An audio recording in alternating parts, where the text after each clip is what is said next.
success at last. But does a revamped and revitalized Inter Miami side have what it takes to bounce back from last year's struggles and make the playoffs once again? Hello everybody and welcome back to Miami Total Football Radio, aka Miami Total Football Radio, the number one and most listened to podcast on Inter Miami, a podcast that has been heard in more than 50 countries. If you're new here, well, we provide all the latest news, updates, inside information, analysis, opinions, and more on the team. My name is Franco Panizo. I am 1/3 of the hosting team of this podcast. The other two members, of course, are Steve El Primo Brenner and Jose Cinco Armando. Guys, the season is a mere days away. I know that there's an excitement among the fan base. I know that we're excited as well to get going and start covering games that count for points in the standings. But first, before we jump into all of that and what is sure to be a jam-packed episode, how are you guys doing? We'll start with you, Jose. Hey guys, I'm doing good. Very excited. I mean, just a few days is the start of the regular season. I think this is actually a restart for Inter Miami. We can all agree on that. Maybe the second time we see this, but hopefully this time works. And I mean, Phil and Chris, they have been able to put their hands on the team, and we'll see how it goes. But no, definitely excited. A huge week. Happy to go to practice, a press conference, all that. Just builds up a lot of excitement. Jose is such a soccer nerd like I am that when I ask him how he's doing, he talks to me about Inter Miami. The entire podcast we talk about Inter Miami, but even when I ask him how he's doing, he talks about Inter Miami. Yeah. Steve, Primo, how are you, my friend? Welcome back. You missed last week's pod, but how are you doing today? I'm good. I'm imagining Jose wearing sort of like football-based pajamas or like Inter Miami pajamas or something. Is that true? Is that right? With a little like Rip Van Winkle hat on with like Phil Neville's face. I don't know. Yeah, I'm good. I mean, this is it's exciting, but it's busy time for writing previews and doing interviews. I was down at the stadium yesterday talking to Phil Neville, DeAndre Yedlin. I'm freelance, so I'm writing 5 different previews for 5 different UK media and as well as AFP news agency. So a lot of words, a lot of previews, and it just gets to the point. I think by the end, once I finally press the button on that final preview, I think it'll be nice just to sigh of relief and then just look forward to the matches starting. There's so much been talk, and we've been talking so much over the last few weeks. I think now it's a point where we just get to get to the action, get to the nitty gritty. Yeah, the week leading up to first kick is always amongst the busiest throughout the year, especially on the media side. And obviously for club sides, you have to get everything ready. There's a lot of interest. It's one of the times in the year when there's, peak interest in MLS and in MLS teams because it's the start of a new chapter. And obviously, Inter Miami is starting a new chapter with a almost completely new team, almost. And it's a much younger team. We've touched on it throughout preseason, and we will continue to touch and dissect it on this pod. It's going to be a jam-packed episode because we're also going to touch on several other items regarding the team, including Gonzalo Higuain, Blaise Matuidi, all of the talking points, or the big talking points about Inter Miami heading into Saturday's season opener against the Chicago Fire. We will also give you our season predictions here on this pod. Today, we will put our hands to the flame, and we'll see how it goes for us. We'll come back and assess at the end of the year. I'm going to actually add one more thing before we get going, and it's that so that people know, because I don't want to interrupt the pod later on with this topic, but Jose Armando has backed out of the bet. He will not accept. What? He will not accept my conditions. So that's not true. That's not true. We can talk it out here really quickly, but you don't want to accept the bet. That's fine. You don't want to accept 25 out of 34 starts for Ariel Lassiter. Well, listen, there's one thing that you just said that it is true. I would not accept your conditions because those are not the conditions that were established when we initially started this process. So that's the only reason. 22 games. I gave you that last night and you couldn't take it. So 22 games. I went back and listened to the pod where this bet started in motion. And the bet was, the initial talking point was whether Ariel Lassiter would be a regular starter on this team. Because I said he would not be a regular starter. He would be a spot starter occasionally, comes off the bench in other games, and you said you thought he would be a starter. So that's where the bet came from. Yes. So if you still think he's going to be a regular starter on this team, I'm not sure why you won't take the bet. I don't know why 3 games or 4 games in preseason that you're trying to count, which I think is ridiculous. But I don't know why you think that it's not possible now for Ariel Lasser to get 25 out of 34 starts. I'll even throw in Open Cup games. I've even told you I'll throw in Open Cup games. If he gets 25 out of 34 plus and playoff games, if they make the playoffs, then you win the bet. I've laid it out there. But you don't want to accept that. You want to count 4 appearances in preseason. But, that's okay. That's all right.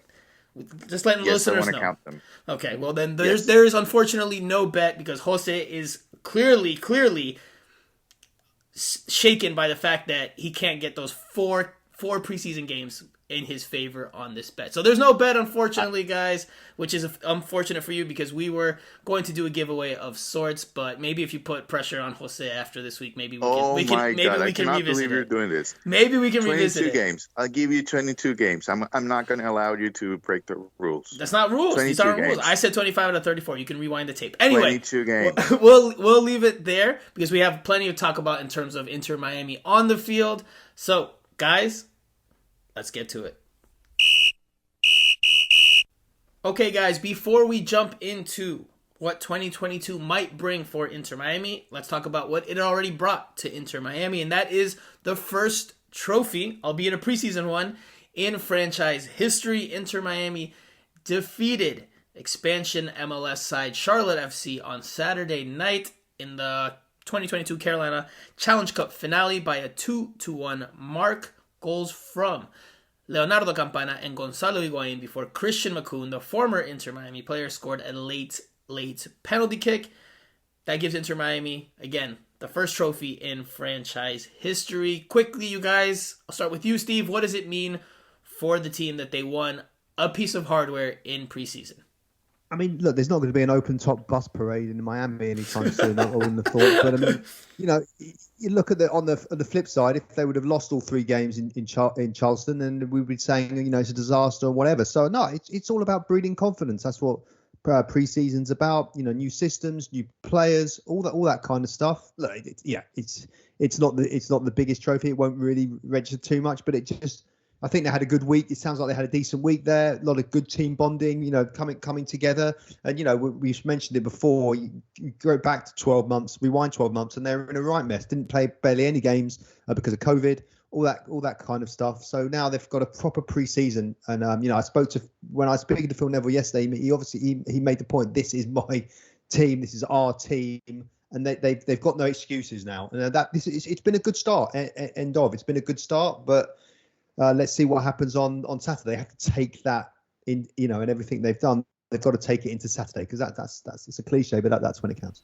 Jose, what are your thoughts on Inter Miami's Cup win, which you said you called it on last week's show that we would be talking about it after Saturday night's game. So, what are your thoughts on what it means for Inter Miami to win that preseason competition? I think it's important, especially because it was not an easy preseason due to all the injuries that the team has been going through. So, it's about confidence. There was also, sorry to interrupt you there. There was, I want to add this because it hasn't been put out there and I haven't put it out there. There was also one COVID case in camp during their trip to Charleston, South Carolina. So they had to deal with that as well. But sorry, Jose, continue on. That's very important information. But yeah, no, it's about confidence coming into the regular season. Although it's important for them to win to know that they can actually walk through things, go through things during the season, and they can actually be successful at times. There's also a conversation within the tournament in terms of the opponents that they were facing. Charleston Battery. Playing very early in their preseason days, so they basically had their starters, quote unquote, until only playing the first half an hour of a match, and then Charlotte, it's a team that is struggling at the moment. Of course, they're just getting started, and so there are things that you can pick and say, well, yeah, it's good, but this and that. but still, I believe this is a positive for the team. But it also going to come down to how they start the regular season, what happens against Chicago Fire, and move on from there. I think it's important now, but it's something that we can look past very easily.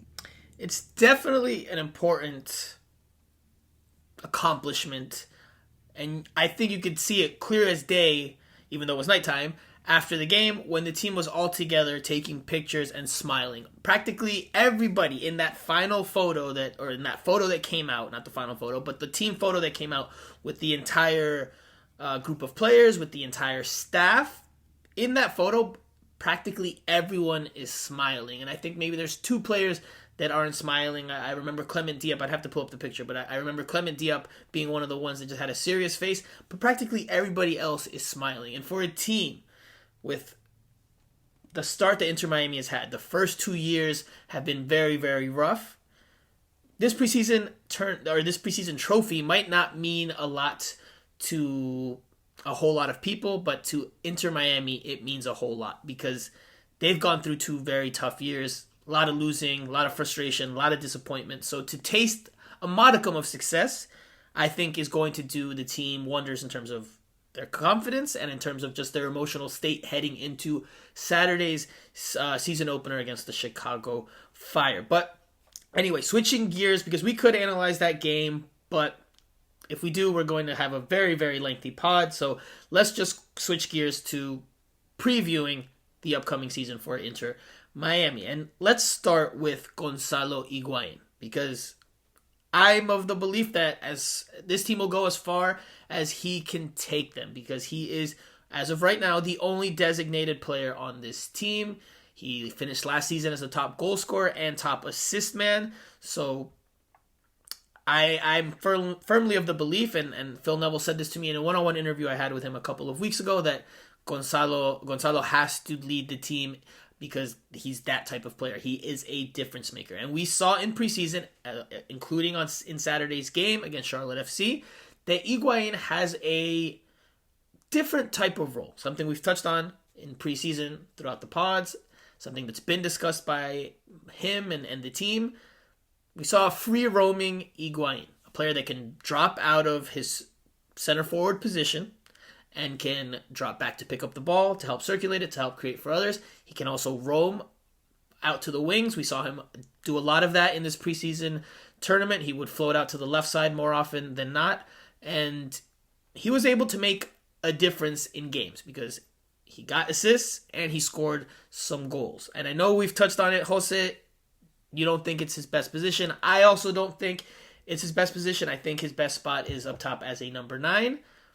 But it has been productive, at least in preseason. We've seen him do both. We've seen him score and we've seen him assist. Now, before we jump into it in further detail, I want to listen to these quotes from these pair of one-on-one interviews that I did with Gonzalo Higuain, Gonzalo Higuain and Phil Neville a couple of weeks ago, before they left for Charleston.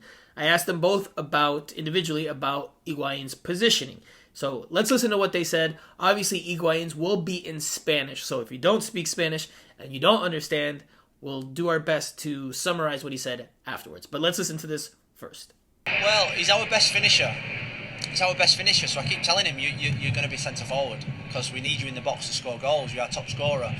So, and I think with Gonzalo, it's more his mind. He thinks, I'm getting older, so I've got to go deeper. And I'm saying, no, you're going older, so you've got to go higher. So it's just his mind.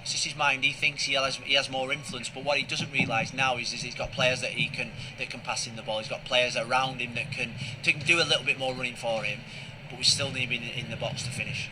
No, es una idea hablada con el míster de que este año seguramente juegue más retrasado, ya que vinieron delanteros que pueden hacerlo arriba. El año pasado estaba Rodolfo y bueno, lo ejercía él esa posición, pero este año hay un hueco ahí y a mí me gustaría jugar más retrasado para ayudar al medio campo, para crear jugadas, para llegar de segunda línea.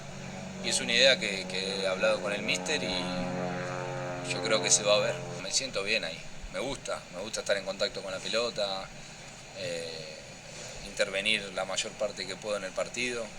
Es una posición que no es que he jugado siempre, de hecho casi nunca, pero es una posición que me gusta, sí me atrae.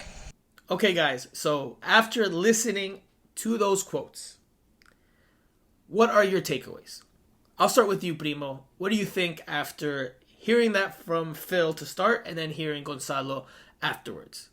Well, we talked a lot, haven't we, about Higuain is the best player on the team, period. He's the most experienced. He's had the most storied career, stellar career, whatever you want to put it. And so I think they have to try and adapt and use him in the best way possible. And he talks about, the fact that he couldn't, Pizarro found it difficult to play alongside him.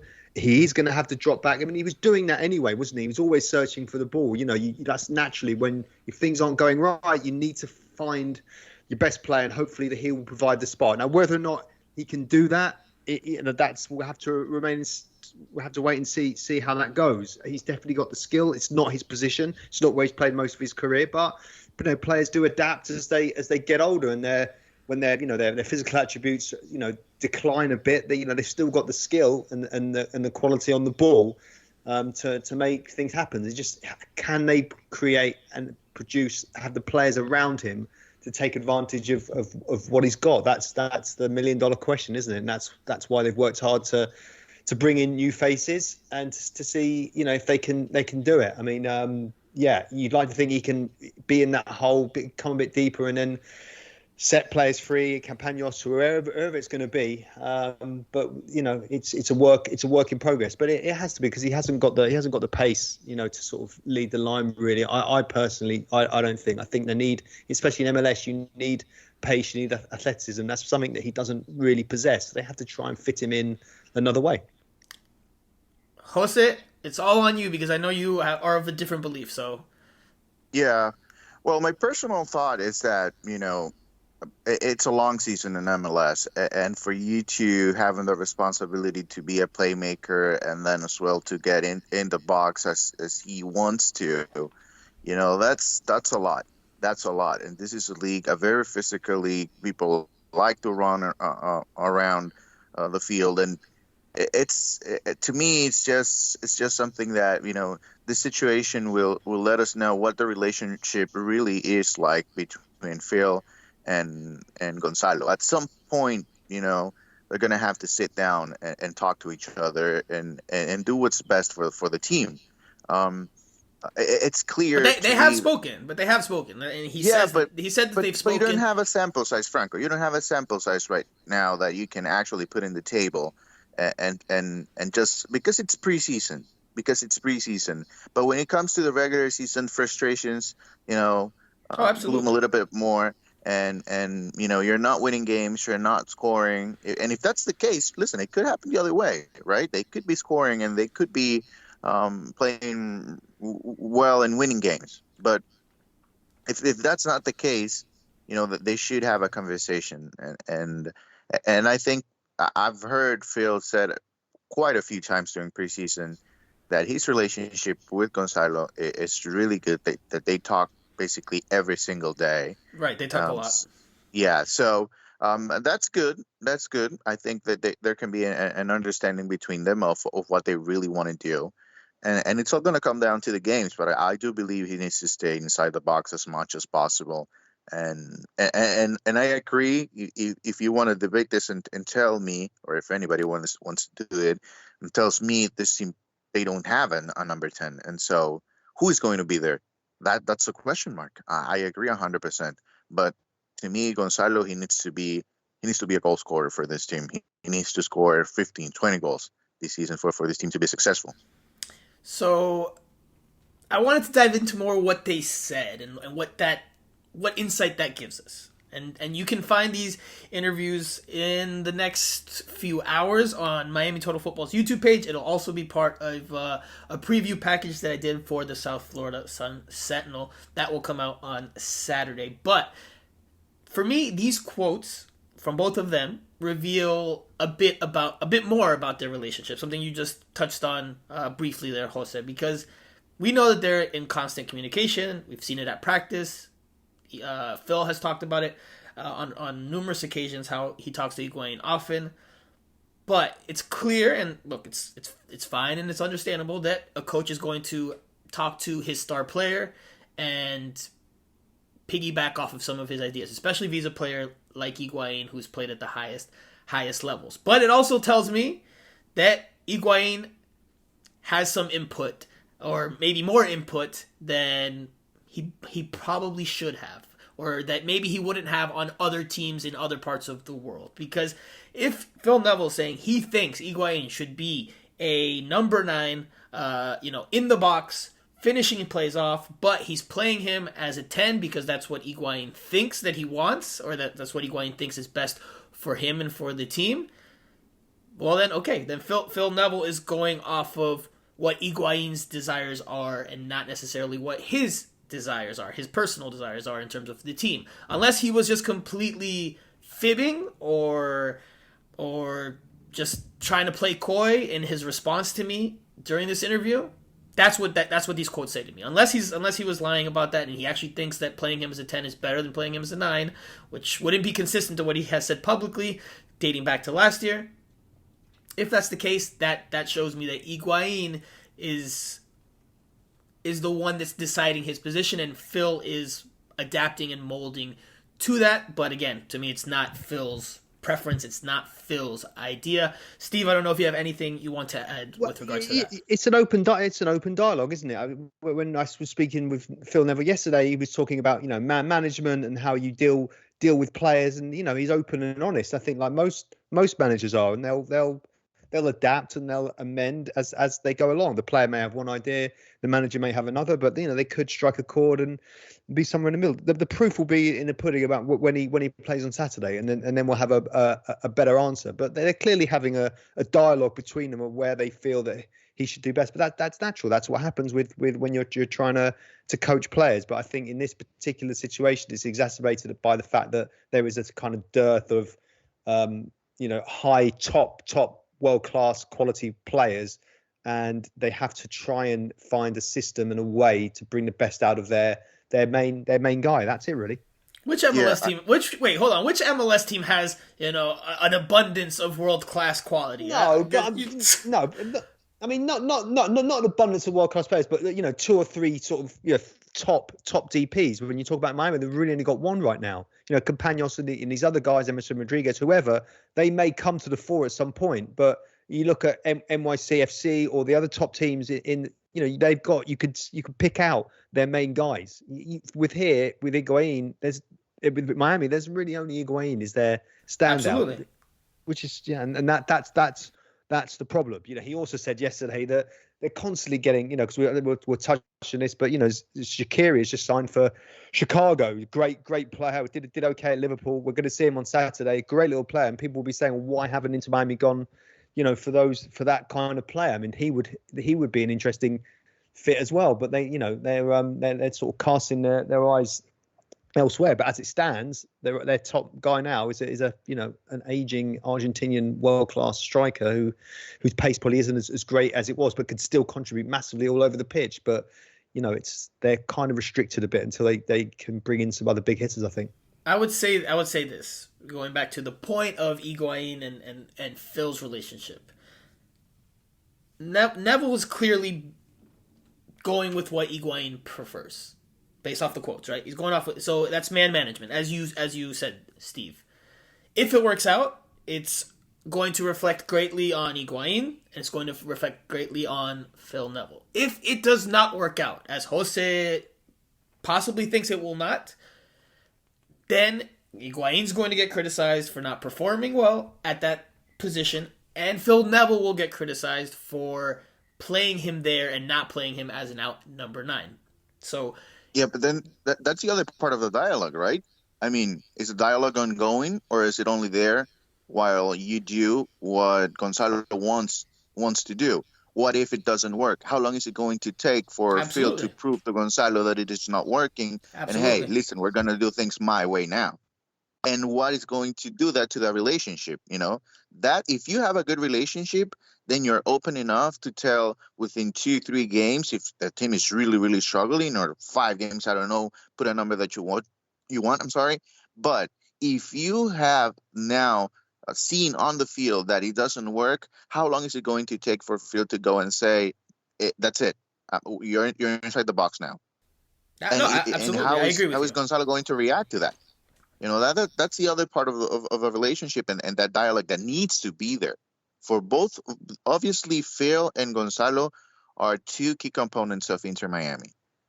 And if they are able to work together and have these type of conversations without creating a mess inside the locker room, then I think this is healthy. This is healthy. Hopefully, that's the case because that is something that's going to be needed at some point because the frustration is going to be there. Remember, right now they haven't played one game in the regular season.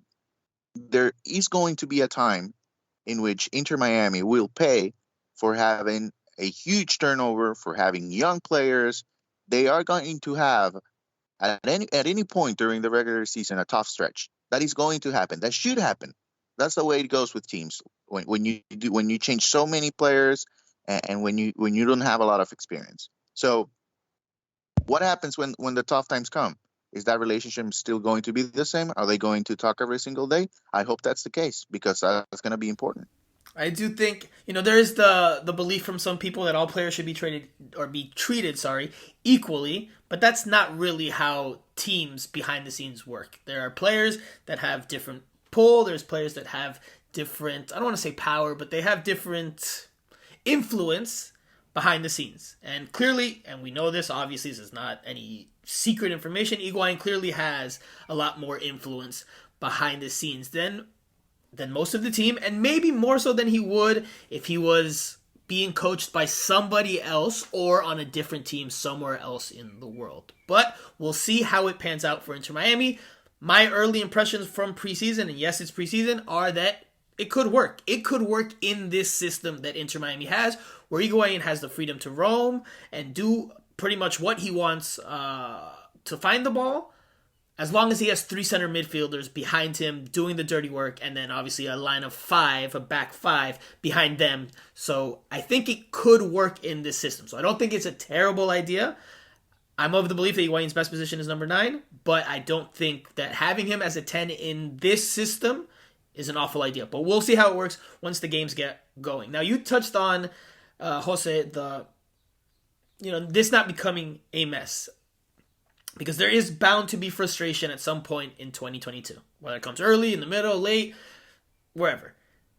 I asked Gonzalo Higuain about his frustrations and the very demonstrative manner in which he expresses himself sometimes on the field. And this is what he had to say about it. He wants to improve it. He wants to get better at it. Again, if you don't speak Spanish and you don't understand, we'll try to summarize after the quotes. But let's listen to this from Gonzalo Higuain. Sí, claro, y hay que mejorarlo. Creo que es adaptarse y para pasarlo mejor y con eso rendir mejor.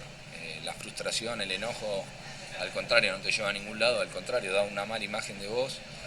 Y bueno, yo no quiero que eso se vea este año. El año pasado quizás tuve algunas actitudes que no eran buenas, pero es en base a lo que decís, de frustración, de decir por qué no pudimos dar más, incluido yo. Muchas veces era frustración conmigo mismo. Y bueno, trataremos este año, en ese aspecto me siento mejor y trataré este año de mejorarlo, porque creo que cuando estoy positivo y bien y todo, el equipo lo siente y va mejor. Okay, guys, I'll start with you, Jose, this time, since we started with Steve on the last one. What are your takeaways from those quotes? Do you think he's going to make a conscious effort at trying to be better at it during the course of the season? Or do you think once the bad bounces come, once the adversity hits, that he's going to revert back to the Higuain that we've seen throughout his career? The Higuain that does show a fiery personality, that does get frustrated. This is not like this is an Inter Miami case. He's been like this throughout his entire career. He wears his heart on his sleeve. So, Jose, what do you think? Well, right now I have no reason not to believe that he's saying the truth, right, in those quotes. But I think we can all agree that he's going to need help from his teammates, especially if he wants to move out of the box and play as a 10 or a playmaker. because for him to be and for the team to be successful with him playing in that position, you're going to need the wingers to have a good games. You need to have Campana or Lassiter playing at the top and scoring goals. It's not going to be all on him, right? It's not going to. But that's not the question. The question right, is. But I'm getting there. Yeah. And so if that doesn't happen, then the test of the frustration and the way that he reacts, it's going to be a lot more hard to work with, right? Because the players that you have around, and that has been the problem. That's the frustration with him.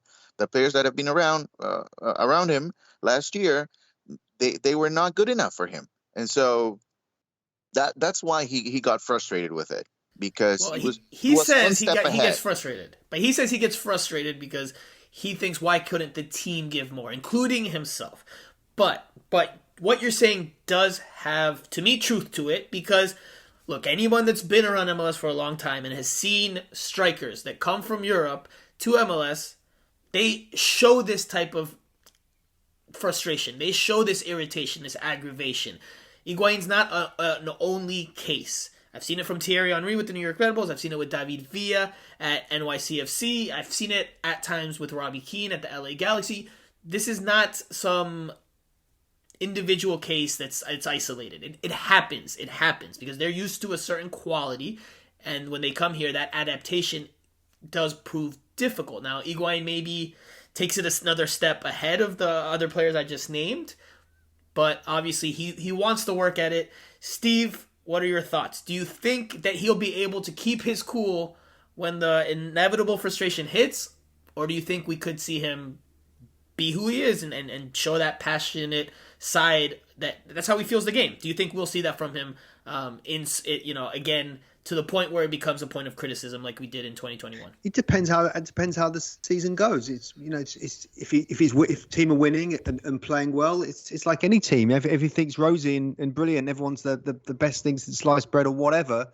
Couple of defeats or things start going badly, then questions start to crop up more regularly, and you're questioning and you're criticizing. We're analyzing everything. It depends. I just think, look, we know the situation with him and what he brings and what he can't bring. It's about, for me, it's more about the other players around him. Can they contribute and help bring him into the game and work with him? No Pizarro now, so we knew that was an issue. That's gone. So now with these new guys coming in, can everything mold together and then bring the best out of Higuain? He's not going to win. He's not going to win anything on his own. Never. It's a team game, but he needs to have the players around him, and so these new players have to gel and try and try and do it. And the proof will be once come Saturday. We're going to see exactly how it's going to transpire.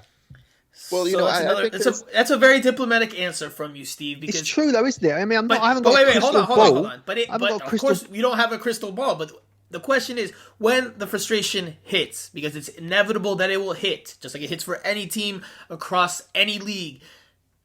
Do you think he will keep his cool, or do you think we could see him go back to just being that demonstrative figure that shows his frustration and aggravation on the field? He's not gonna... But I'm asking you what you think. Yeah, absolutely. I think if it starts going wrong, he's going to lose his mind. Yeah, 100%. Okay. But we got an answer. But if you ask any manager, that they would say, "Oh no, we don't want to change his character and this kind of stuff." Especially someone of his age with his experience, he's not going to change now. This is probably the last season of his career. So, for him, he definitely wants to bow out on a high. But the pressure is on him to deliver. He's been at the biggest clubs. He's played in the World Cup final. I was there. I'm sure I've mentioned it 5 million times before. He missed a great chance actually in the World Cup final that time in 2014. Anyway. The guy's played in the World Cup final, so he of course he knows what it takes to win or not win the World Cup final in that particular point. But Steve gave us an actual answer, a real answer, and then he started to try to make it all rosy and stuff. Okay, we got an answer out of Steve. Jose, you had something to say there. Yeah, I think there's another element to what Steve's talking about, and it is that the players that Inter Miami has signed, and I can give you names. I mean, Campana, Lassiter, Emerson Rodriguez, even McVeigh. They have all talked about how much they respect Gonzalo, and not that the players last year did not respect him, but it seems like this group of young players, they saw Gonzalo on TV every weekend for a long time, Right. and they have that level of respect. And so obviously that gives Gonzalo, an edge because they are going to listen to him. And so he's talking to them, and he knows the process that his teammates are going through. And so that can level the frustration a little bit. We don't know exactly what happened last year inside the locker room, but we know the situation was not right. So maybe this year you have a good locker room, you have better communication, you know exactly what's going on. And Gonzalo knows that his teammates are trying to do what's best for the team. Sometimes it's not going to work, and maybe that's in the back of his head, and he's thinking, okay, I know what's going on here. At least I'm in control here of what's going on in the locker room. It's a different dynamic, absolutely. So I think that's the overall point that you're trying to make. The relationships now in the locker room with regards to Higuain are different than last year. And it doesn't mean that the players last year didn't respect him, but veteran players or more established players have, a certain way of thinking, and that's just how it goes. Whereas younger players, they're still trying to learn and absorb everything like a sponge. So the relationships and the dynamic with Higuain is different in that locker room. So let's touch really quickly on the other DP that's still technically officially, as of today, Wednesday, on the Inter Miami roster. And that's Blaise Matuidi, who still has not been bought out or released. He still remains an Inter Miami player, even though he hasn't trained a single day with the team this preseason by decision of the team itself. I asked Phil Neville about that in our one-on-one interview a couple of weeks ago, but let's listen to it because I still think it's pertinent to right now in terms of the overall situation because, again, Matuidi has yet to depart South Florida and the team's roster officially. This was more how we could rebuild our team and what moves we had to make to rebuild our team. So and Blaise was a brilliant person to have around. He was a great professional, he was a competitor. Yes, I think his performances could have been better, he knows that, and sometimes we left him out the team. But I can't speak highly enough of the way that he conducts himself, and he's a class act. But you see it with Toronto, you see it with other clubs. Sometimes you have to make big decisions you have to take a step back to go too forward. And Blaise, unfortunately, with Pizarro, Tambien, that was my Spanish, Pizarro also, you have to make tough decisions. And if you're going to shy away from those, you're never going to be successful. So, especially in the MLS. And it wasn't nice because he's a competitor, he's someone that we respect. But he took it in the way, and hopefully, it'll be resolved soon. Guys, we've talked a lot about Blaise Matuidi over the past few months. Don't need to spend a whole lot of time on it, but clearly they did not like what they saw. I think it's the first time Phil Neville's actually touched on that topic. They didn't like what he saw in terms of his overall performances, because if they had, he'd be back probably. But just your thoughts on not being able to get him off the books and just the overall situation. I'll start with you, Steve. Well, I guess it's just now they're trying to. It's not so much get him off the books. Is it? I think they're probably having to try to come to some sort of agreement. With his people, his lawyers, and the guy was still on the contract, wasn't he? So I guess it's just a lengthy procedure in terms of just getting everything right. He's not going to play. He's finished here. He'll move on and do something else. He's had a great career. He's earned a lot of money. Probably didn't work out for him the best here. Why not buy him out? Why not buy him out outright? Right? You have that one option to buy out a player per season. They haven't used that yet this year. Perhaps why not buy him out? They must be confident they were going to be able to come to an agreement with his people. Otherwise they've already done that. And I guess you tell us: is it possible they can? If it doesn't go well, if they can't agree anything, they can just buy him out. That's possible, isn't it? But then that one option less, correct? Well, right. So if you buy him out, then you've used your option for the year. You can't buy anybody else out. They bought out Matias Pellegrini last year, but this year they still have their buyout. Now, one possibility is that, for me, is that Blaise Matuidi was involved in I don't know if scandal is the right word, maybe it's for lack of a better word, but he was involved in a scandal with regards to how he was signed here. And it was apparently through no fault of his own, but he was still involved in it. I could see, and this is not information, just my supposition, I could see a scenario where Inter Miami does not want to buy him out.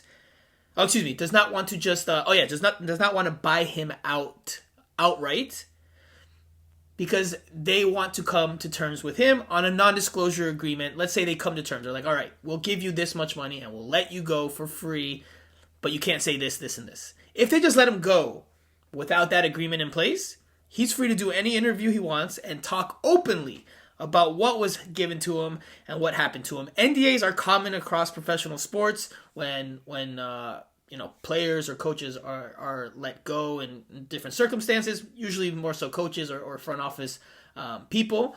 But, Brian Flores of the Miami Dolphins is a recent example. I just read something yesterday or today that said he refused to sign an NDA, a non-disclosure agreement, because he wanted to speak openly about the topics he felt needed to be brought up. Jose, what do you think about the situation with Matuidi? Overall, in general, why haven't they just bought him out? Why do you think that this is still an ongoing talking point going into the season? Well, it is unfortunate, I think, for both sides, because it did seem early on, or at least that's what we were led to believe, that the communication was good and that they were getting close to coming to terms.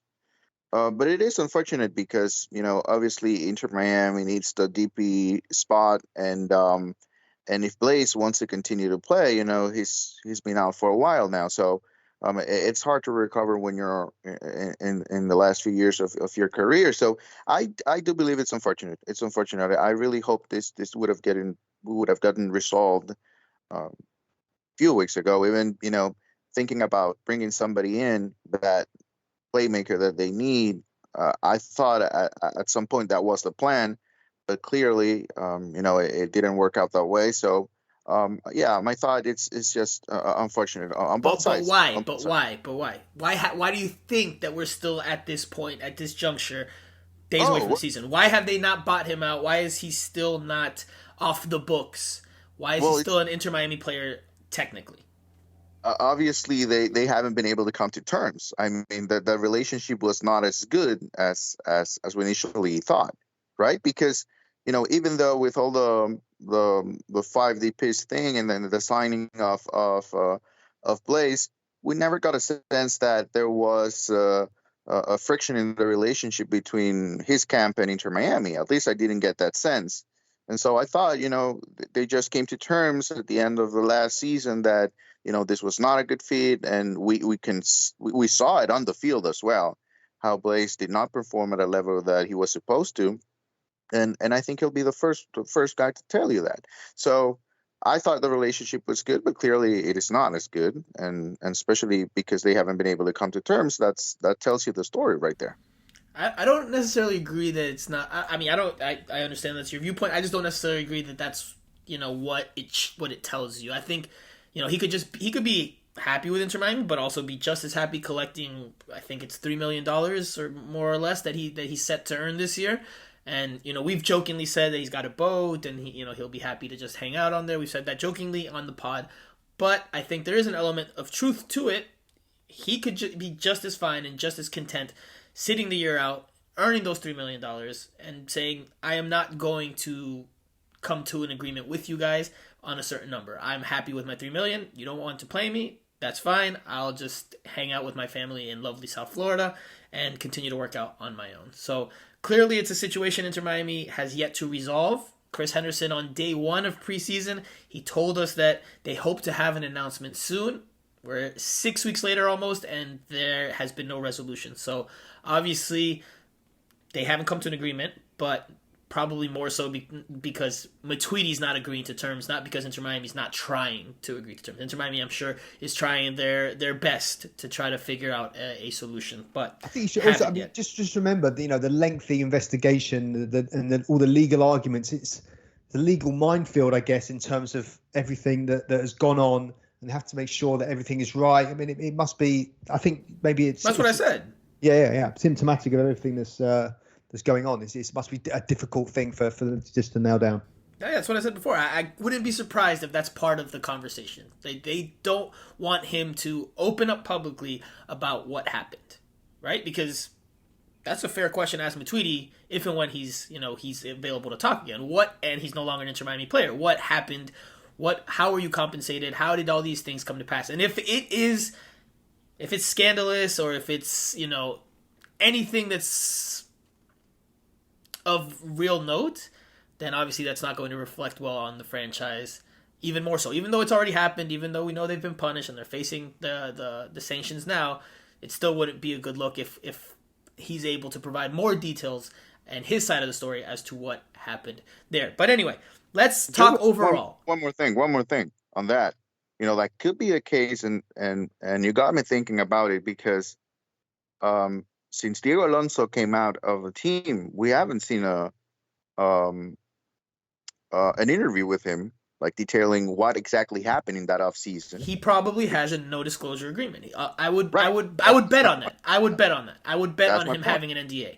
And when you have an NDA, it can be for a certain amount of years where you are not allowed to say anything negative, or maybe not anything negative, anything revealing, or it depends on the terms that they agree to. But clearly, we haven't heard from him. We haven't heard from Paul McDonough. I imagine that they both were given NDAs or signed NDAs, and they're contractually and legally obligated to stick with that. Otherwise, obviously, they could face punishment or fines or whatever. But anyway, let's switch gears and talk about the team overall in general very, very quickly before we give our preseason predictions or our season predictions. And we'll start with just the overall, or we'll just touch on the overall style of play from Inter Miami. We saw a team in preseason that deployed a 5-man backline. I know some people try to paint it as a 3-man backline because when they're in possession, the wingbacks push forward. But for us here on this pod, or at least for myself, and I know for Jose because we talked about it yesterday in person, it's a 5-man backline. I don't know where Steve stands on the whole subject, but what are your thoughts on this style of play? One more time before we start into the season, is it going to be enough with this group of players to give Inter Miami the success it wants? Obviously, the playoffs are the bar. That's the bare minimum, reaching the playoffs. Anything less than that, and this season will be a failure for me, and I imagine for the team, which is an ambitious team. They've talked about that. So, Jose, I'll start with you. What do you think? Is this 5-3-2 or this 5-2-3? Is this system, is this formation, and the style of play, which is a bit more defensive-minded, going to be enough for Inter Miami to find enough success in 2022? Nah, I don't think so. I'm not a believer on the 5-3-2 formation. I've said it along preseason. I just don't see it because that's a formation that they're going to be good defensively. I think they're going to be in most of the games. We're not going to see the 5-0, 6-0. I don't think we're going to see that very often this year because they will be good defensively. They have shown that, and to be clear, they have been able to do a good job during preseason with that.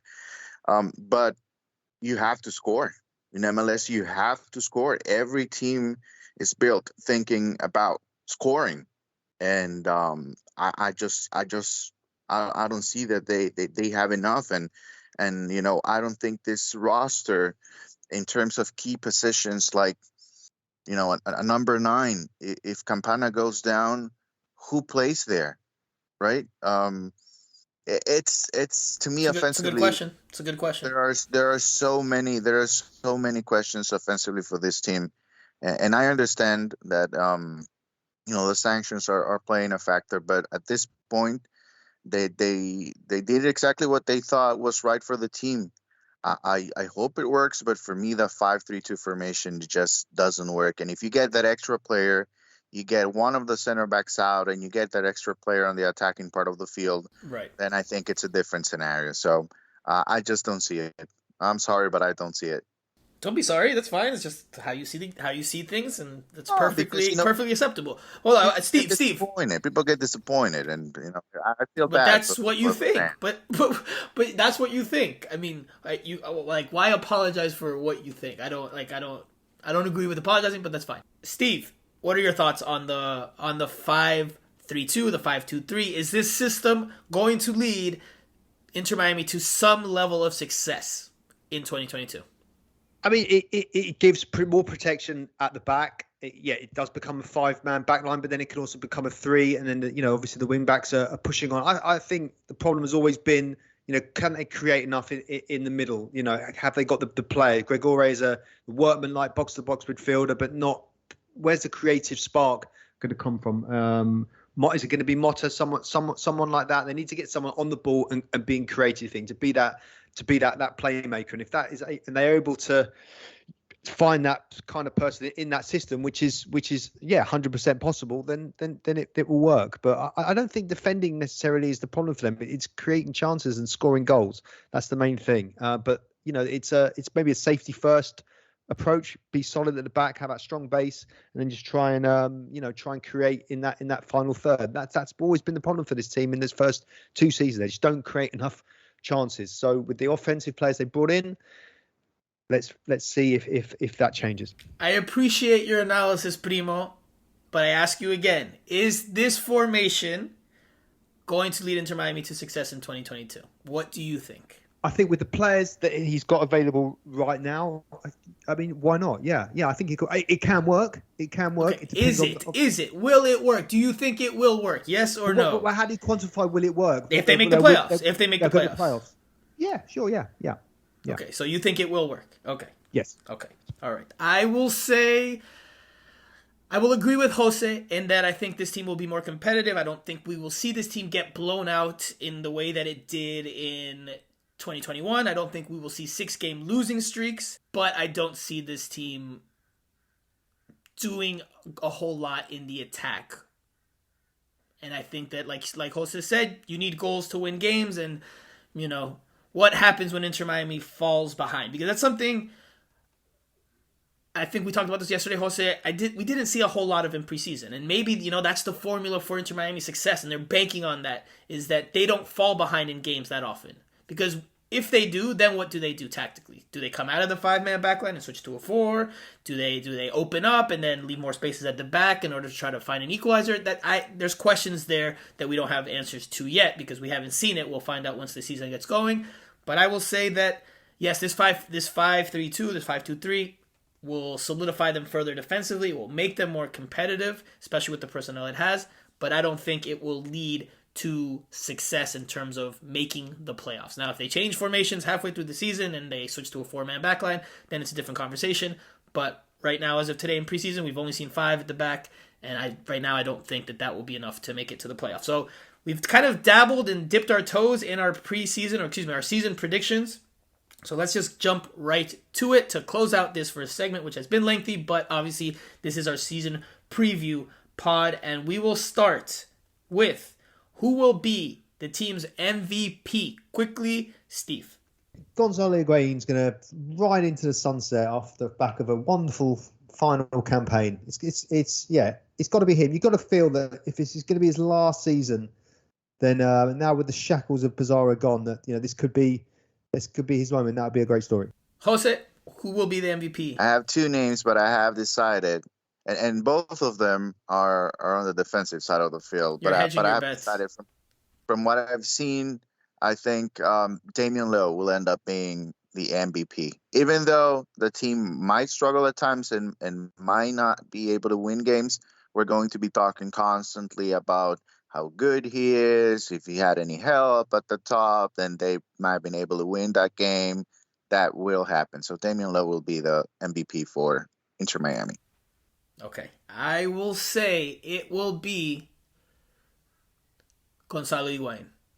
I think Higuain will score goals. I think he'll get assists. I don't know if the rest of the team will do enough to push this team far, but I think Higuain will produce. I think he'll produce, and I think he'll have a bigger influence this year than he did last year. Obviously, last year he went through the passing of his mother that impacted him and affected his season. And he made a good point that I didn't think about when I interviewed him, is that happened after the first 2 games of the year in which he scored in both. He scored against the Galaxy from the penalty spot, and then he scored against Philadelphia off of a header in that second game of the campaign. Then obviously the passing of his mother happened, and after that it took him some time to find his rhythm, and it's something that affected him and impacted him throughout the remainder of the season, in addition to the team's struggles. So I think he comes in and Phil Neville said this to me as well. He comes in a better mental state. Phil Neville said probably the best mental state that he's had that Higuain has had since he's been at Inter Miami, and in the best shape and in the best form. So I think Higuain will have a very good year. Just don't know if it'll be enough. Top scorer, then I will start here, because if I'm picking him as my MVP, I'm also going to pick him as the top goal scorer. So Gonzalo Higuain will be I'll stay with Gonzalo Higuain. Gonzalo Higuain will finish as the top goal scorer on Inter Miami in 2022. Jose, who do you have? I think offensively this year is going to be, they will spread out production. They will spread it out. I think, especially with Gonzalo not being inside the box. So a 4-way tie. Jose's hedging his bets here today on the pod in a big way, and that is pun intended. You are hedging your bets, my friend. I think no, because you want me to tell you that Adi Lassiter is going to be the top, the number. I just want you to give me a name, one everything. name. I just want one name. No, that's not going to be the case. I mean, I know he's not a top goal scorer. He has never been. He's a winger, really, now playing as a 9, but still, I'm gonna give Campana a vote of confidence here. I got a little bit worried during preseason at times, but I'm giving him time, and I think he has the talent. He has the build to play in MLS, and so I'll say Campana. And listen, this is I want to give credit as well, and I will give credit during the season to Gonzalo Higuain. If he gets assist, that's something that it's not going to go unnoticed on my side, because if he's able to do that and not being selfish and lets his teammates shine and get more goals than him, I think that will tell me a lot about his character this year. So, but I'll go with Campana. Steve, top goal scorer on Inter Miami. Well, I think they need Companion to step up again. We're talking about the same things. No one else was, no one else contributed as much as Higuain did that last season, and it wasn't enough. They need the goals to come from somewhere else. Bless him, Carranza. He didn't step up when he was asked to. Pizarro flitted in and out. So it needs that the other names to come to the fore now. So it'd be great if someone like Companion can come in and hit the ground running. But he's not played in MLS before. It's difficult. It's a different league. But a youngish player, with decent with good talent, a good pedigree. So they definitely need him to produce for sure. Is that your prediction? Yes. Okay. Top assist man. I go back to you, Steve.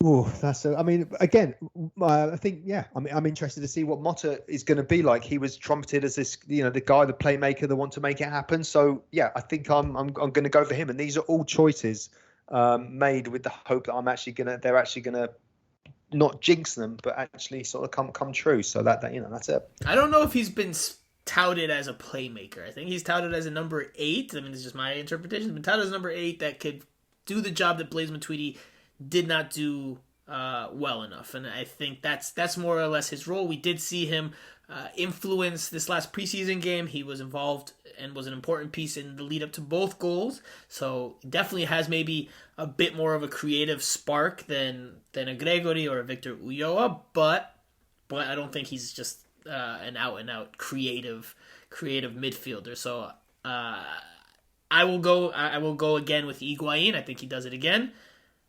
Jose, what are your thoughts? Yeah, I would agree with you on that one. I think, Pepita will get plenty of assists.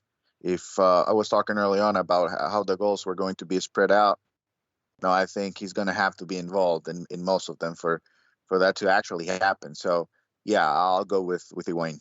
2 more questions and we close out this first segment. Who will be the breakout player for Inter Miami? The breakout player, the young guy. Actually, so 3 more. The breakout player, the young guy, or the fairly newcomer that enjoys a very good season that maybe we didn't have on our radar to start. Jose. Well, that's a tough one. I've been thinking about that. Obviously I had my answer until Ian Frey got injured. Right. That would have been my first choice, without a doubt. But I think, can we count Lassiter as our sort of young player? He's not a young player. right? No, that's fine. Look, Oh. because I was thinking maybe doing two more, but let's just simplify it. Lassiter could be either breakout or the breakout player or the newcomer that impresses. So okay, Lassiter works for the choice. Yeah, he's the newcomer that will impress. Although I can give you a young player as well. I've been impressed with Noah Allen, but I don't know if it's gonna get an actual opportunity this year. Right. Ascon as well, but he's injured now, and he has been with the team before.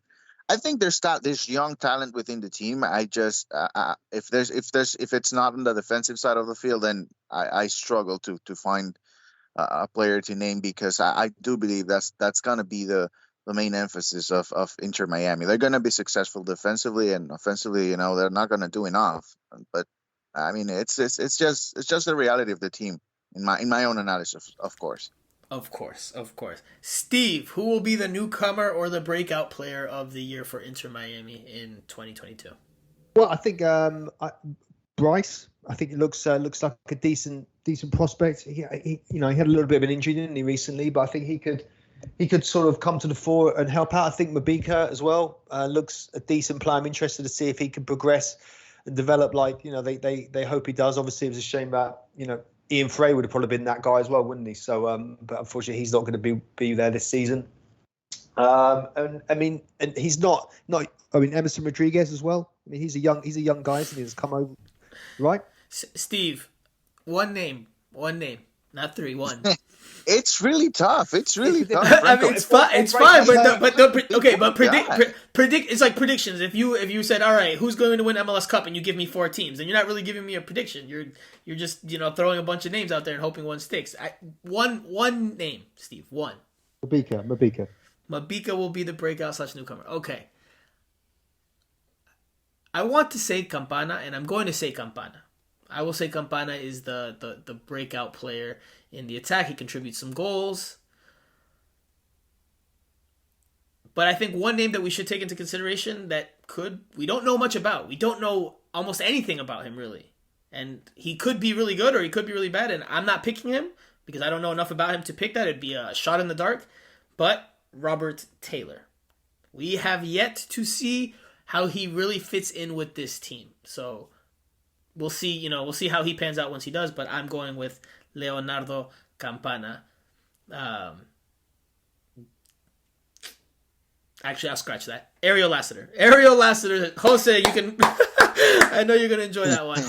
Ariel Lassiter. Sorry, yes, Ariel Lassiter is my bet. Sorry, not Leonardo Campana. Your guys' multiple names stuck onto me there. It was contagious. But no, Ariel Lassiter. No Leonardo Campana. If Leonardo Campana, kills it this year and he destroys it, I will not have gotten that correct because my ballot is Ariel Lassiter. I changed the vote at the last second. Okay, last question. And this is probably the juiciest one. Where does Inter Miami finish in the Eastern Conference in 2022? And that will tell us, of course, if you think they make the playoffs, because you have to finish in the top 7 to reach the postseason. Steve, my friend, I will start with you. I think they will just edge it into sixth. I don't think he's made the point before. There's not much between the teams in that league. So if he can just get on a run and keep some consistency. Who is he? Why do you always say he? Who is he? Okay. I don't know why you don't say his name. Is he like the boogeyman? You're not allowed to say his name? No, I usually do. I didn't say it, but on the whole, I usually do call him Phil, yeah. Yeah. Okay, if you want short, succinct answers, sixth. How about that? Sixth. Okay, so they make the playoffs. Jose. No playoffs for me. What playoffs. position? I don't think they make the playoffs. I think they'll be close though. Maybe 9, 10. I'll go with 9. Yeah. I don't think they make it. So better than last year, but not in the playoffs. Yeah. Don't make it. I agree with you that I don't think they make the playoffs. Now it's a matter of where I think they'll fall, and this is tough because I put them in the same range as you, but I will go 10th again. I think they go 10th. I think they finish 10th for the second consecutive season, and I don't think that they make the playoffs. And I think it'll be a more competitive team. Maybe they'll not pile up as many losses and they'll have more draws, but I just don't see this team as it stands right now making the playoffs. Look at the Eastern Conference. I did some season preview work on other teams this week, and a lot of teams have gotten stacked, or have gotten a lot stronger. Whereas I don't know if Inter Miami's gotten stronger. They've gotten younger, but are they stronger than they were last year?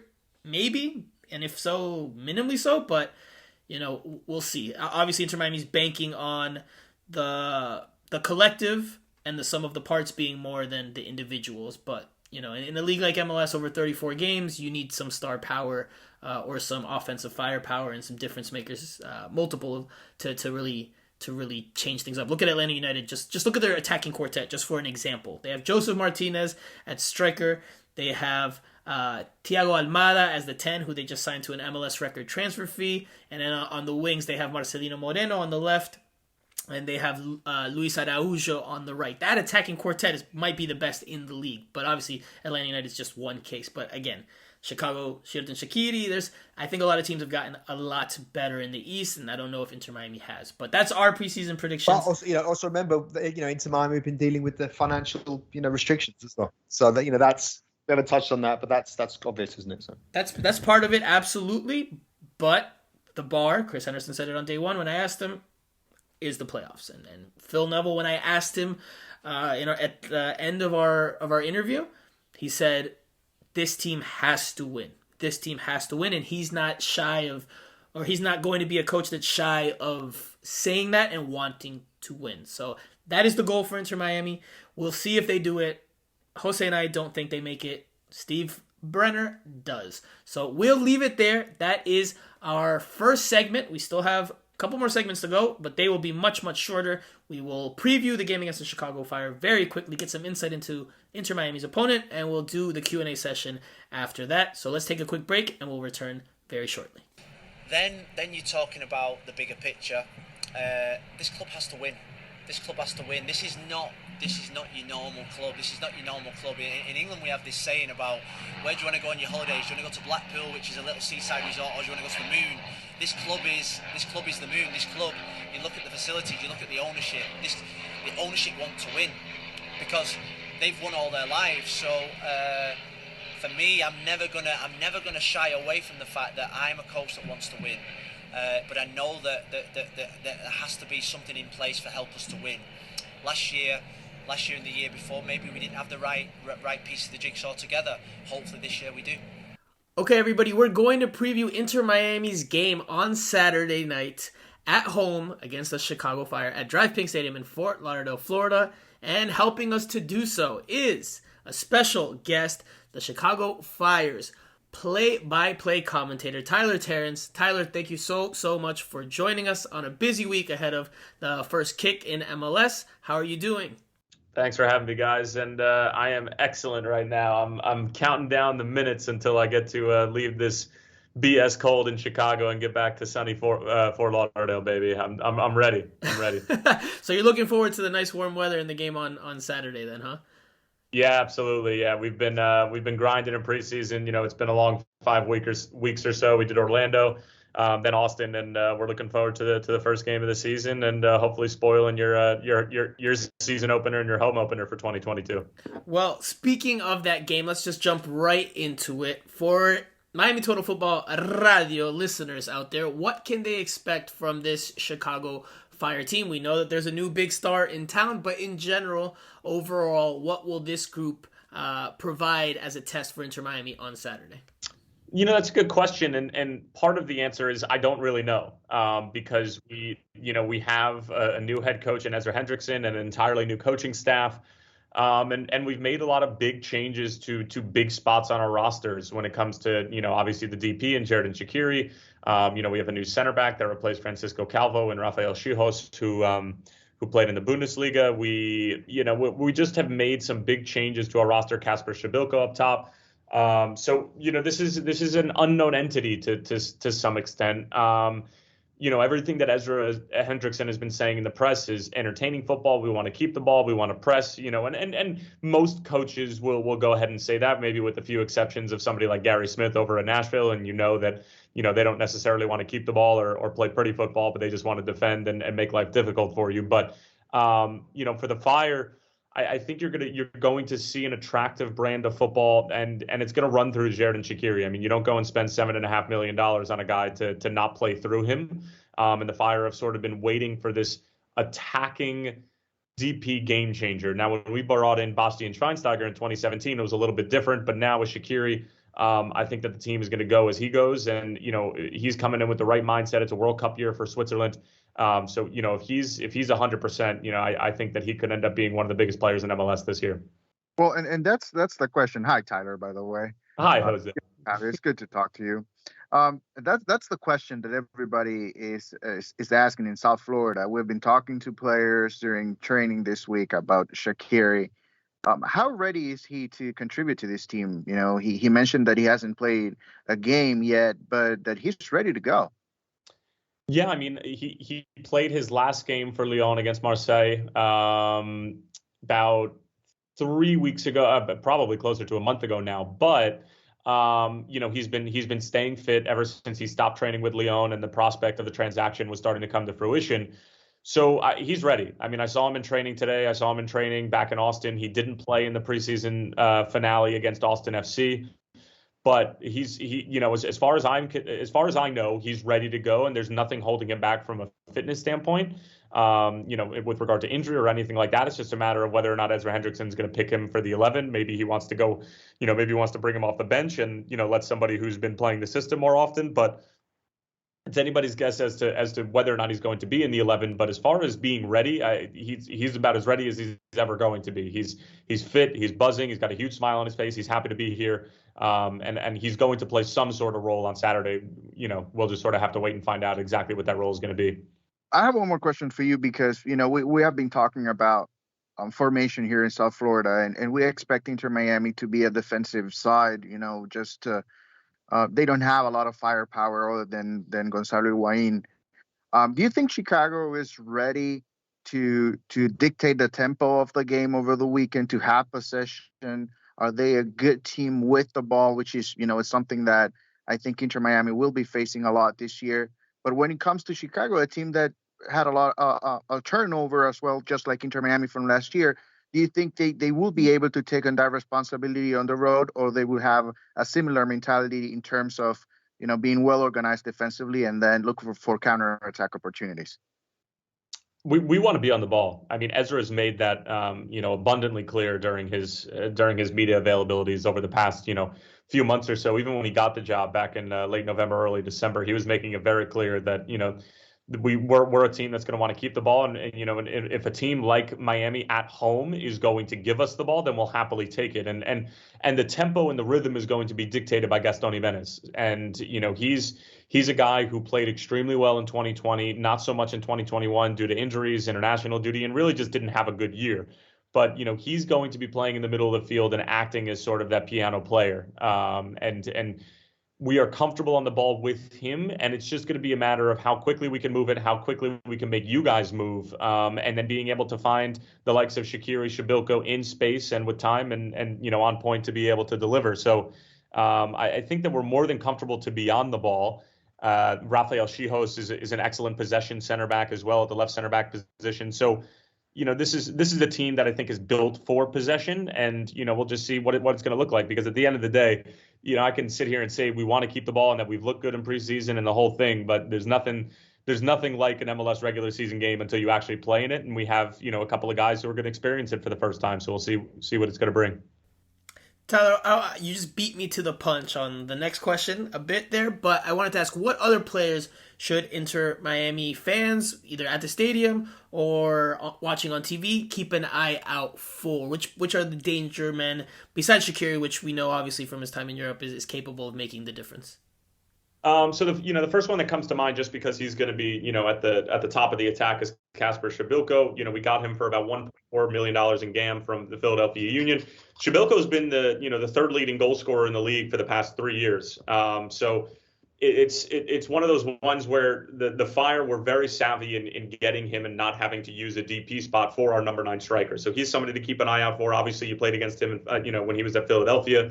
Rafael Schijos, I already mentioned, just like a general. He's a leader's leader, and he's going to organize the back line for the Fire, and he's been excellent during preseason. And another one to keep an eye out for, and it's a little bit more subtle to his game, and he's not going to have the impact that Shaqiri is going to have. But on the defensive side of the ball, Federico Navarro. And I don't believe you guys got to see him because he came in late last year.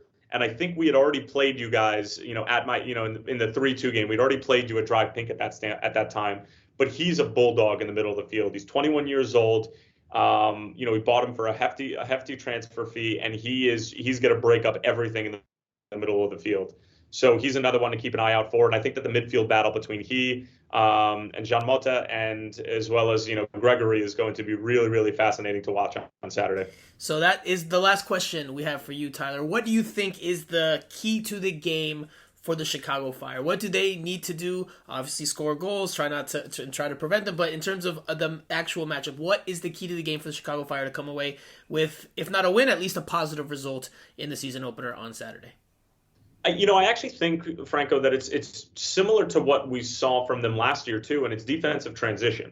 Because under Rafael Wicki, it was the same thing. We wanted to keep the ball, we wanted to have it, and we wanted to play this pretty style of football, and that's all well and good, especially when your outside backs are, basically acting as secondary wingers. But we were just too exposed on a number of different occasions last year, and knowing how you guys are going to set up and how you're going to want to hit us on the counter and getting Gonzalo in time and space and having him drop deep to sort of overload the midfield, and then using the pace that you guys have out wide and whoever it might be. It's defensive transition, I think, is going to be the key for the Fire, and breaking up those moments where it looks like you guys might have something cooking, and be able to sort of organize and scramble to be able to make defensive plays and not allow you guys time and space on the counter. Listen, that's a very for Miami. Listen, it's a good scouting report. It's a good scouting report. Hey, he's in trouble. He's in trouble, man. He's in a lot of trouble because that's exactly what they're doing. You just said it. Very good. I'm just telling it how it is. And then, listen, you guys basically gave away the game plan that you guys are going to sit in and try to hit on the counter. And, Ezra's made it, pretty clear that we want to be on the ball. So I think that, and you hear coaches talk about this all the time, whether it be City, Liverpool, Pep, Jurgen, it's defensive attacking, and it's being able to organize yourself even when you have the ball and anticipating, sort of preparing for the worst and hoping for the best. You hope that you're going to put the ball in the back of the net, or that you're going to be able to do something where the ball's over the line and maybe it's a goal kick or whatever. But you need to prepare for the fact that you might give the ball away in the middle of the field, or you might give it away in a bad spot, and you need to go defend. So that's just sort of how I'm seeing it. Okay, Tyler. Well, look, thank you so much for taking some time and joining us here to preview Saturday's game. I know TV people are full. Their schedules are full of stuff, and they're always busy, so we really appreciate you taking the time to speak to us. Where can people find you if they want to follow you and they want to follow your work a bit more? Where can Miami Total Football Radio listeners follow Tyler Terens? Well, I'm not going to try to pronounce my R's like that, but you can follow me at TN Terens, TNTERENS on Twitter. And then I also have a podcast with Arlo White, who is the voice of the Premier League on NBC. So we talk all things Premier League and Chicago Fire and MLS. So that's called the Intercontinental Football Show. So anybody who's feeling a little Chicago flavor or wants to, hear about their favorite Premier League team, then head on over there. But gentlemen, thank you for having me. And listen, Franco, I would do anything in the world for Jose Armando. I'll tell you what, man. That you got a good dude right there. He might not be the best looking, but he knows what he's talking about. Jose actually backed out of a bet, but we won't dive into that because we've already talked about it on the podcast and we've taken up a lot of time. He backed out of a bet, so I'm not too high on him right now. But I appreciate again your time, and we will talk again, I'm sure, later on in the season. So thank you again, Tyler. Thanks a lot, Franco. Thanks, Jose.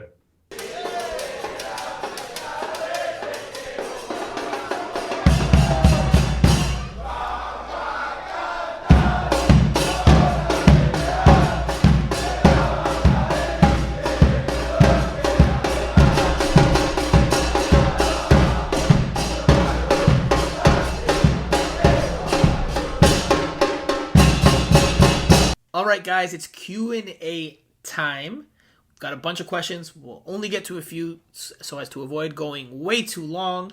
But before we do that, we officially saw the Heartbeat kit, the new pink home jersey from Inter Miami. It was officially announced on Saturday, or officially unveiled this past Saturday. Quick thoughts. Steve, I know it's your favorite topic, so quick thoughts on the jersey.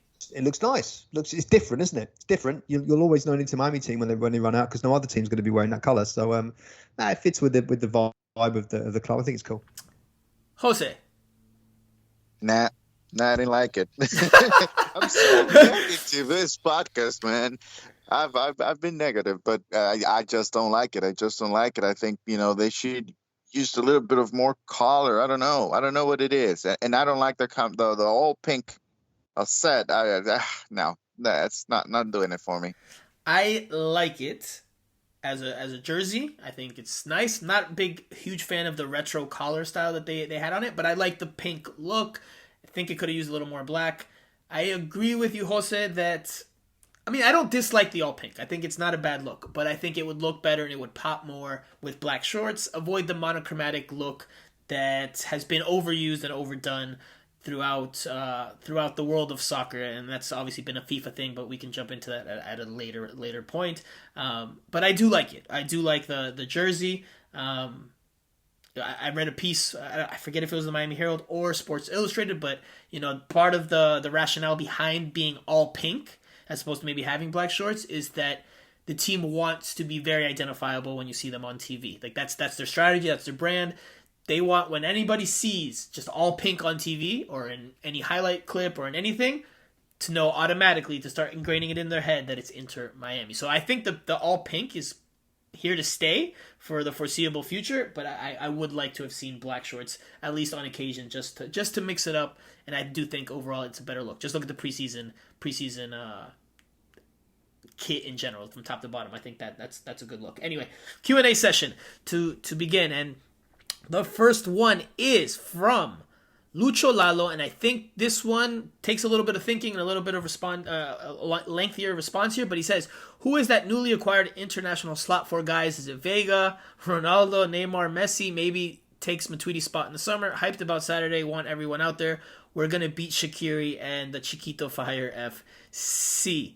He also follows up and says, is it maybe for Griezmann, maybe another Englishman in the Premier League? Who is buddy with Beck's, or maybe Bale from Madrid? So Inter Miami traded for a roster slot on Tuesday, international roster slot with Atlanta United. They sent $200,000 in general allocation money for that. We haven't touched on that, so I will do so very quickly there.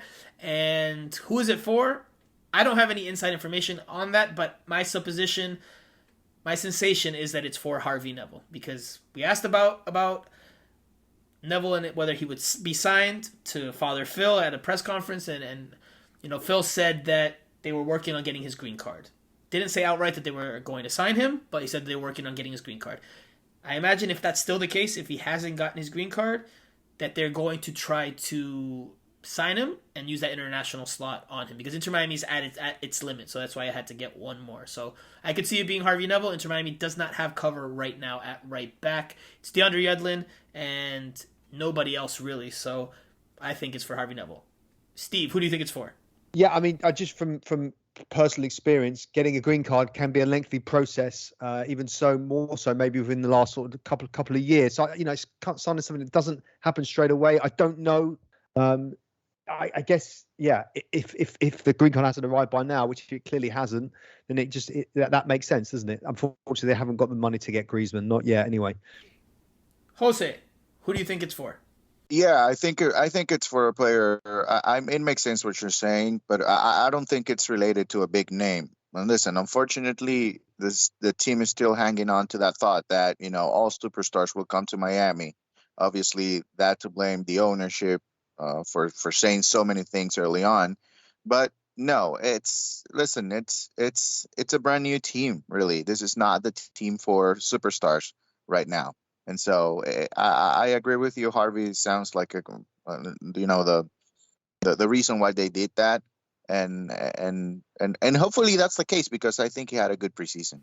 Yeah, and again, I will reiterate the fact that I think, I'm of the belief that they don't have cover at right back. Besides Yedlin, if Yedlin goes down, who's the next man up at right back? I mean, Christopher McVey was talked about playing as a right back, but with the injury to Ian Frey, can you afford to have Christopher McVey on the right and then have another center back in the middle? I think they're spread too thin now with the loss of Ian Frey, so I think it will be for Harvey Neville. Also of note, Ryan Saylor, the first-round draft pick, was signed earlier this week to a 1-year deal with team options afterwards.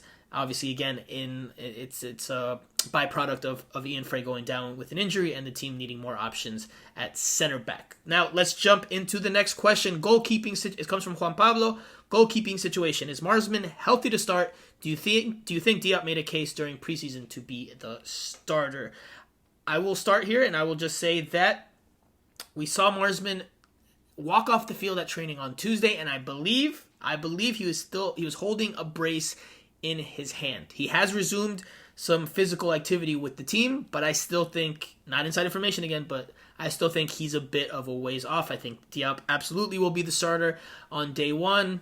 I don't know if he'll be the starter long term, but on day one this weekend against Chicago Fire, Diop will be the guy.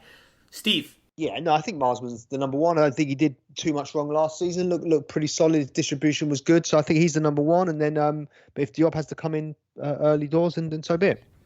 Jose? Yeah, Marsman's a starter, and there's no reason to rush him because Diop is actually a good goalkeeper, so he's a very good backup. So yeah, I think that goalkeeping is not a problem for Phil Inter Miami right now. One more, and it comes from let's see.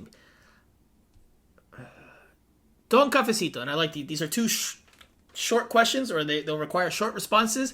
So we'll just do it. We'll knock them out really quickly. Over under for Higuain this season: 10.5 goals, 8.5 assists. Also, out of 34 matches, Inter Miami had 7 clean sheets last season. Will they improve on that number this year? So, Jose, yes, over or under on Higuain stats, and yes or no on more than 7 clean sheets?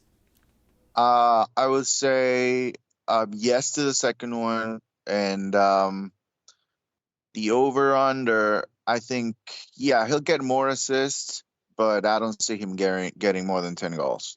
If now, I'm gonna say this clear: if he continues to play as a number 10, as a playmaker, which is something. But that has to be taken into consideration in your analysis here. Like, if you think it's going to happen that he plays as a 9, then you have to take that into consideration. Obviously, we don't have a crystal ball, as Steve said, but you have to take that into consideration as a possibility and analyze that because, obviously we don't know, but that's why we're doing our predictions here. So okay, all right. If you want me to say it that way, then I think yes, he'll score more than 10 goals because after 5 or 10 games at the most, if Phil is able to convince him to move back inside the box, then he'll score. So yeah. Don Cafecito, I don't know what he does for a living, but maybe he works as a bookie or he's in Las Vegas somewhere because those numbers are actually pretty good. They actually make you think. It's not super easy, especially with the goals department. So I will say over. I picked him as the MVP, so I will say over on both. Definitely on assists. Goals, it might be right there, but I definitely think on goals, on assists, he gets over there. And goals, I will say yes as well. And as for 7 clean sheets or more, that's a tough one, man. Will they improve on that number? No. Maybe they get 7, but I don't think they get more than 7. Steve, you're up. Because he takes penalties, I just think that he'll probably score more than he'll assist, yeah. Good point. And kicks as well. But he needs 8.5 assists as well, so do you see him getting both? Yeah, over 34 game season? Yes. Yes. Okay. All right. Even if he's going to be going mad and going crazy, still do it. And 7 clean sheets, more than 7 clean sheets, yes or no? I mean, look, you've got to look at it. Out of 34 games, you can't keep more than 10 clean sheets. It's a problem, isn't it? So, yeah. So you think, yes, they will get more than 7? Yes. Okay. Jose? I don't think you gave an answer to that. Yeah, I did. Yeah, I said yes. Okay. Yes, they will. Okay. They will. I mean, they are. That's the forte of this team. So I think they'll have a lot of scoreless draws. I will sneak in one last question. It comes from Gabe P. He hasn't asked a question in a while, so let's sneak this one in. Should Noah Allen start the season as a starter? I think he should based on the last 2 games. If he does, he'll be the revelation of the year since he could own that position at 17 years old and be an academy player. All this is hypothetical. Can't wait to be back on Saturday. I will say, should he start the season as a starter? I don't think so. I don't think he's there yet. I think he's on the way, and I think in 2023 it could be his year where he really starts. But he's still very, very young, so that's part of the reason why I don't think he'll be a starter this year. Although he could make his debut at some point, on loan from Fort Lauderdale, CF. Do any of you have anything to add to that? I would say one thing. You know, Breck Shea and Kieran Gibbs have been injury prone lately. Absolutely. And that will open up a path for him. That will definitely open up a path for him. And especially when you're playing with a 5-man backline, I think it could become a Christian McCoon situation in which he might not be ready, but, having experienced players around him might help him, and he might be able to get a start every now and then and have good performances. So I'll say he might be. I agree with you that his year will be 2023, but he might be someone that we see often in 2022 as well. Yeah, I absolutely could see him starting some games this year if things play out like they did in preseason at one point when Kieran Gibbs went down and Breck Shea wasn't around. He'd be the next player up unless Jovan Jones recovers from his injury. So, which he's back in South Florida, by the way. So, I saw him in training, and he is back, still recovering from the knee injury he suffered last year. But anyway, that does it for the Q&A session. Do you guys have any final thoughts you want to add? Because we've talked a whole bunch. We've said a lot about the team. Steve, anything you want to add there for your final thought? No, not really. Just it's crazy. Last season feels like it's only just finished, and now it's kind of back again. But no, let's hope it's just a bit more positive, and they can just really have a go at it and give the fans something that they really want. Because the support has been great, and the product on the pitch hasn't been good enough, has it? So yeah, it's a positive story is always a negative story is always better than the positive story, but no one likes to see the team lose. Everyone wants them, to do well. So good luck to them. Jose. Yeah, I have one final thought, and I do this almost every year since Inter Miami. Well, this is only the third year, but I do it every year because it's just a reminder to everybody. You're talking about Miami FC. No, not Miami FC. Next week though. Next week. I have stuff for Miami FC next week.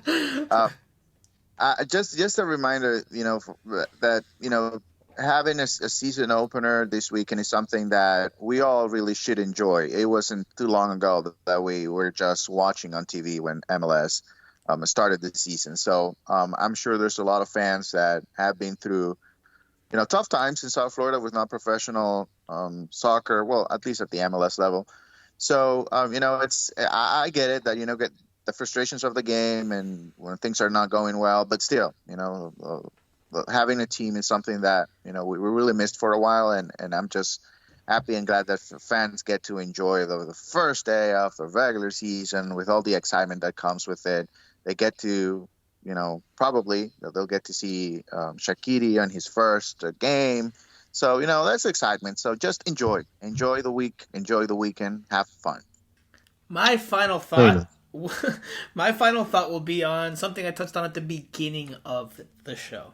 And is that I am still very disappointed in Jose for not taking me up on the bet. Jose, really, if you think Ariel Lassiter is going to be a regular starter, then you should absolutely take 25 starts. Clearly, if you don't take that bet, it shows to me that you don't think he's going to be a regular starter on this team. You really thought you were going to break me down by saying it on the pod, right? You really thought. No, absolutely. Rules are rules, and you have to follow them. 22 games. See, I gave you one more game. 22 games. There's no bet. There's no bet, which is unfortunate because we were going to raffle off a jersey. The loser was going to raffle off a jersey to a Miami Total Football Radio listener at the end of the year based on whoever lost. But since Jose will not take the bet, he thinks Ariel Lassiter is going to be a regular starter, but he won't take the bet of 25 starts out of 34 games plus anything that happens in Open Cup or in the postseason. Well, then that clearly to me shows that he's not that confident in Ariel Lassiter being a regular starter. I said he'd be a spot starter, so that's why I'm not going to give you those preseason starts. But anyway, there's no bet. That's the final thought. Now that the terms are on record, I will demand for you to buy the jersey for our listeners when Ari Lassiter plays his 25th game of the year. All right? So it's on record. No, so it's what it is. If it's not, I'm not. Preseason doesn't count. Preseason doesn't count. No, you're giving up false hope because it's not going to happen. I'm not taking the bet because you're clearly not going to you're not going to pay up if he doesn't get 25, but you count your preseason game. Anyway, it doesn't matter. That's just a bit of banter to end the show, guys. if you're heading out to the game on Saturday, enjoy it. As Jose said, we will be back next week to analyze, dissect, and talk about a game that matters for points. We will probably have a lot of heated debates depending on how it goes, because we've done a lot of agreeing more or less in preseason, but once the games get going, I imagine we'll have a lot different ideas. So don't forget to follow us on all our social media channels. Again, the Gonzalo Higuain, the Phil Neville interviews, they will be up on the YouTube channel as well as in a piece in the South Florida Sun-Sentinel on Saturday. So if you need some pregame reading, make sure you grab a copy of that. For Steve Brenner, for Jose Armando, I am Franco Panizo. This is Miami Total Football Radio. We'll talk to you guys again very soon.